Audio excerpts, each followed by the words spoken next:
4. Sovereignty, divine and human. The brotherhood of men is founded on the fatherhood of God. The family of God is derived from the love of God. God is love. God the Father divinely loves his children, all of them. The kingdom of heaven, the divine government, is founded on the fact of divine sovereignty. God is spirit. Since God is spirit, this kingdom is spiritual. The kingdom of heaven is neither material nor merely intellectual. It is a spiritual relationship between God and man. If different religions recognize the spirit sovereignty of God the Father, then will all such religions remain at peace. Only when one religion assumes that it is in some way superior to all others, and that it possesses exclusive authority over other religions, will such a religion presume to be intolerant of other religions or dare to persecute other religious believers. Religious peace, brotherhood, can never exist unless all religions are willing to completely divest themselves of all ecclesiastical authority and fully surrender all concept of spiritual sovereignty. God alone is spirit sovereign. You cannot have equality among religions, religious liberty, without having religious wars unless all religions consent to the transfer of all religious sovereignty to some superhuman level, to God himself. The kingdom of heaven in the hearts of men will create religious unity, not necessarily uniformity, because any and all religious groups composed of such religious believers will be free from all notions of ecclesiastical authority, religious sovereignty. God is spirit, and God gives a fragment of his spirit self to dwell in the heart of man. Spiritually, all men are equal. The kingdom of heaven is free from castes, classes, social levels, and economic groups. You are all brethren. But the moment you lose sight of the spirit sovereignty of God the Father, some one religion will begin to assert its superiority over other religions, and then, instead of peace on earth and goodwill among men, there will start dissensions, recriminations, even religious wars, at least wars among religionists. Free will beings who regard themselves as equals, unless they mutually acknowledge themselves as subject to some super-sovereignty, some authority over and above themselves, sooner or later are tempted to try out their ability to gain power and authority over other persons and groups. The concept of equality never brings peace, except in the mutual recognition of some over-controlling influence of super-sovereignty. The Urmia religionists lived together in comparative peace and tranquility because they had fully surrendered all their notions of religious sovereignty. Spiritually, they all believed in a sovereign God. Socially, full and unchallengeable authority rested in their presiding head, Symboiton. They well knew what would happen to any teacher who assumed to lord it over his fellow teachers. There can be no lasting religious peace on Urantia until all religious groups freely surrender all their notions of divine favor, chosen people, and religious sovereignty. Only when God the Father becomes supreme will men become religious brothers and live together in religious peace on earth.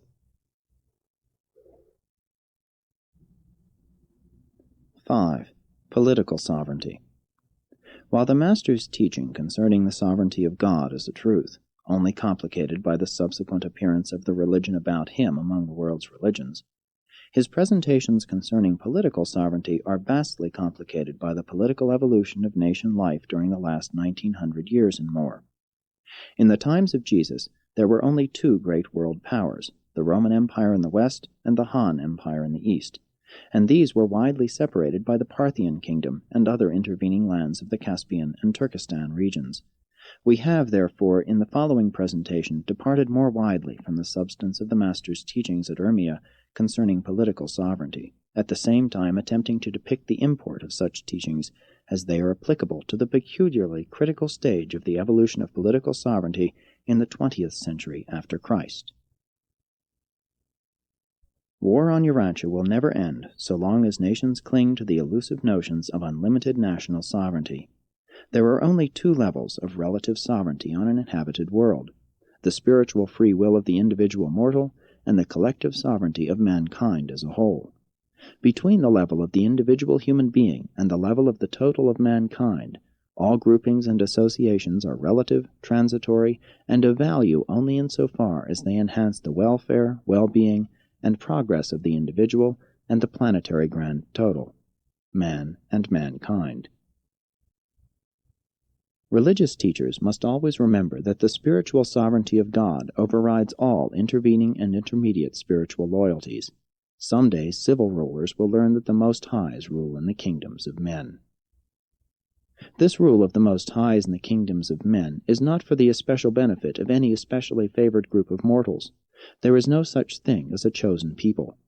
The rule of the Most Highs, the over-controllers of political evolution, is a rule designed to foster the greatest good to the greatest number of all men, and for the greatest length of time. Sovereignty is power, and it grows by organization. This growth of the organization of political power is good and proper, for it tends to encompass ever-widening segments of the total of mankind. But this same growth of political organizations creates a problem at every intervening stage between the initial and natural organization of political power, the family, and the final consummation of political growth, the government of all mankind, by all mankind, and for all mankind. Starting out with parental power in the family group, political sovereignty evolves by organization as families overlap into consanguineous clans, which become united, for various reasons, into tribal units, super-consanguineous political groupings. And then, by trade, commerce, and conquest, tribes become unified as a nation, while nations themselves sometimes become unified by empire. As sovereignty passes from smaller groups to larger groups, wars are lessened. That is, minor wars between smaller nations are lessened, but the potential for greater wars is increased as the nations wielding sovereignty become larger and larger. Presently, when all the world has been explored and occupied, when nations are few, strong, and powerful, when these great and supposedly sovereign nations come to touch borders, when only oceans separate them, then will the stage be set for major wars, worldwide conflicts. So-called sovereign nations cannot rub elbows without generating conflicts and eventuating wars. The difficulty in the evolution of political sovereignty from the family to all mankind lies in the inertia resistance exhibited on all intervening levels. Families have on occasion defied their clan, while clans and tribes have often been subversive of the sovereignty of the territorial state. Each new and forward evolution of political sovereignty is, and has always been, embarrassed and hampered by the scaffolding stages of the previous developments in political organization. And this is true because human loyalties, once mobilized, are hard to change. The same loyalty which makes possible the evolution of the tribe makes difficult the evolution of the supertribe, the territorial state. And the same loyalty, patriotism, which makes possible the evolution of the territorial state, vastly complicates the evolutionary development of the government of all mankind. Political sovereignty is created out of the surrender of self-determinism, first by the individual within the family, and then by the families and clans in relation to the tribe and larger groupings. This progressive transfer of self-determination from the smaller to ever larger political organizations has generally proceeded unabated in the East since the establishment of the Ming and the Mughal dynasties. In the West it obtained for more than 1,000 years right on down to the end of the World War, when an unfortunate retrograde movement temporarily reversed this normal trend by re-establishing the submerged political sovereignty of numerous small groups in Europe. Urantia will not enjoy lasting peace until the so-called sovereign nations intelligently and fully surrender their sovereign powers into the hands of the brotherhood of men, mankind government. Internationalism, leagues of nations, can never bring permanent peace to mankind. Worldwide confederations of nations will effectively prevent minor wars and acceptably control the smaller nations, but they will not prevent world wars nor control the 3, 4, or 5 most powerful governments. In the face of real conflicts, one of these world powers will withdraw from the League and declare war. You cannot prevent nations going to war as long as they remain infected with the delusional virus of national sovereignty. Internationalism is a step in the right direction. An international police force will prevent many minor wars, but it will not be effective in preventing major wars, conflicts between the great military governments of Earth. As the number of truly sovereign nations, great powers, decreases, so do both opportunity and need for mankind government increase. When there are only a few really sovereign, great powers, Either they must embark on the life-and-death struggle for national imperial supremacy, or else, by voluntary surrender of certain prerogatives of sovereignty, they must create the essential nucleus of supranational power which will serve as the beginning of the real sovereignty of all mankind. Peace will not come to Urantia until every so-called sovereign nation surrenders its power to make war into the hands of a representative government of all mankind. Political sovereignty is innate with the peoples of the world. When all the peoples of Urantia create a world government, they have the right and the power to make such a government sovereign. And when such a representative or democratic world power controls the world's land, air, and naval forces, peace on earth and goodwill among men can prevail. But not until then. To use an important 19th and 20th century illustration, the 48 states of the American Federal Union have long enjoyed peace. They have no more wars among themselves. They have surrendered their sovereignty to the federal government, and through the arbitrament of war, they have abandoned all claims to the delusions of self-determination. While each state regulates its internal affairs, it is not concerned with foreign relations, tariffs, immigration, military affairs, or interstate commerce. Neither do the individual states concern themselves with matters of citizenship.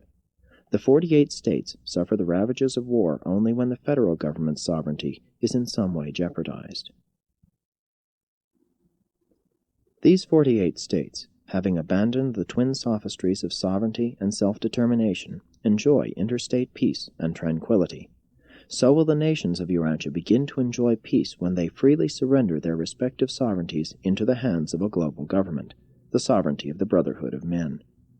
In this world state, the small nations will be as powerful as the great, even as the small state of Rhode Island has its 2 senators in the American Congress, just the same as the populous state of New York or the large state of Texas.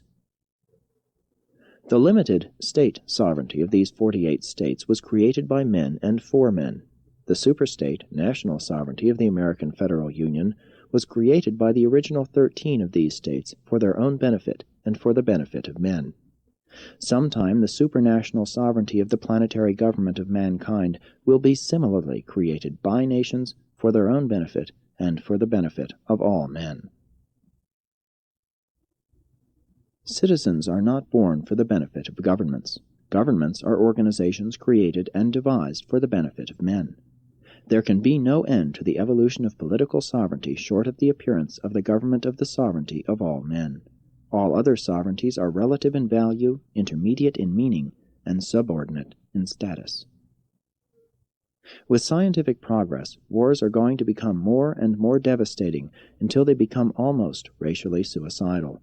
How many world wars must be fought, and how many leagues of nations must fail before men will be willing to establish the government of mankind and begin to enjoy the blessings of permanent peace and thrive on the tranquility of goodwill, worldwide goodwill, among men.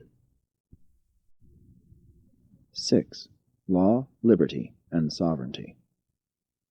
If one man craves freedom, liberty, he must remember that all other men long for the same freedom.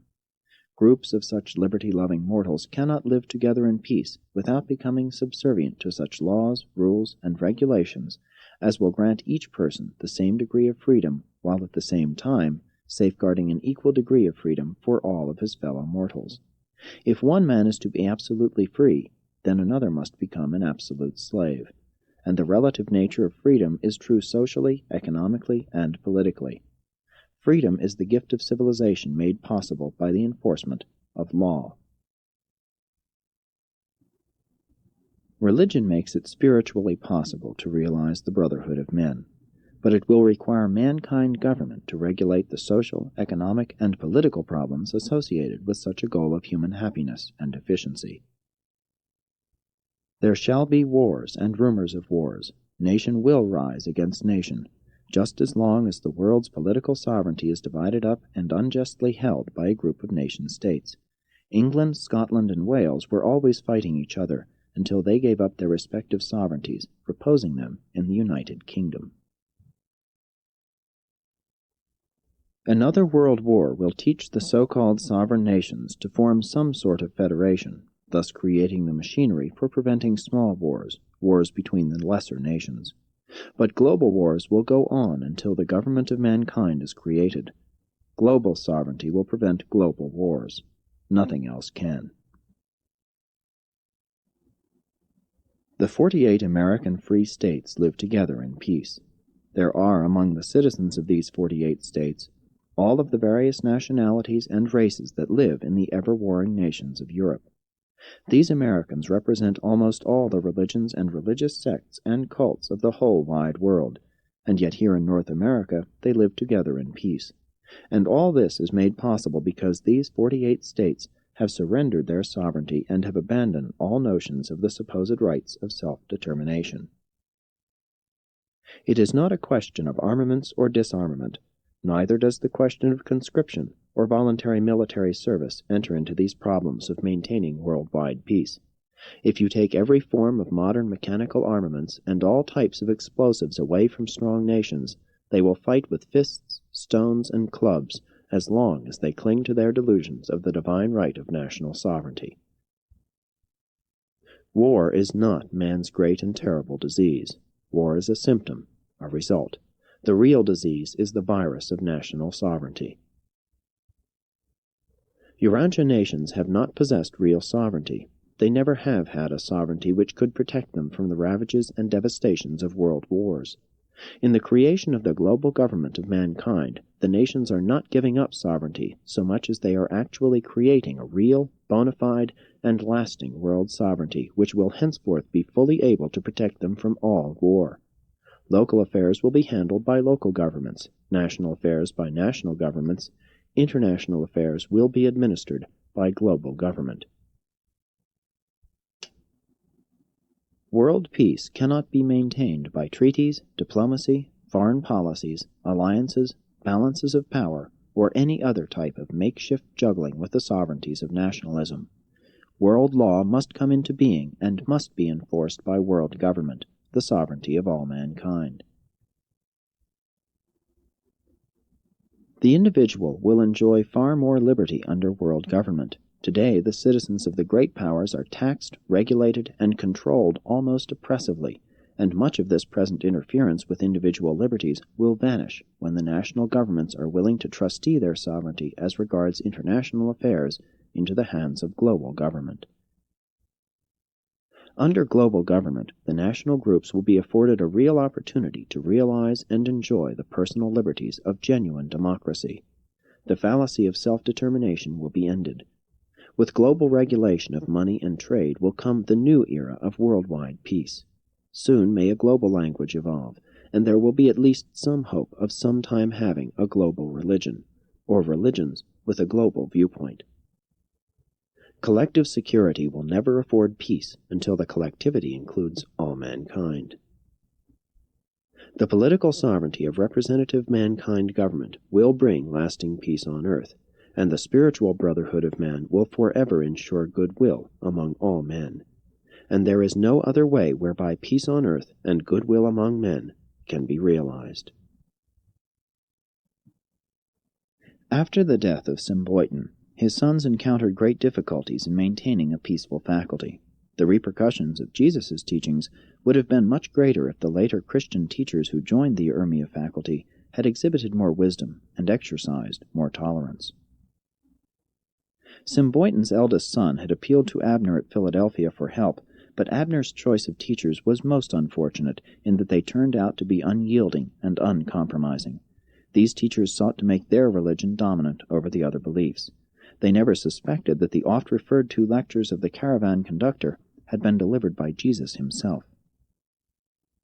As confusion increased in the faculty, the three brothers withdrew their financial support, and after 5 years the school closed. Later it was reopened as a Mithraic temple, and eventually burned down in connection with one of their orgiastic celebrations.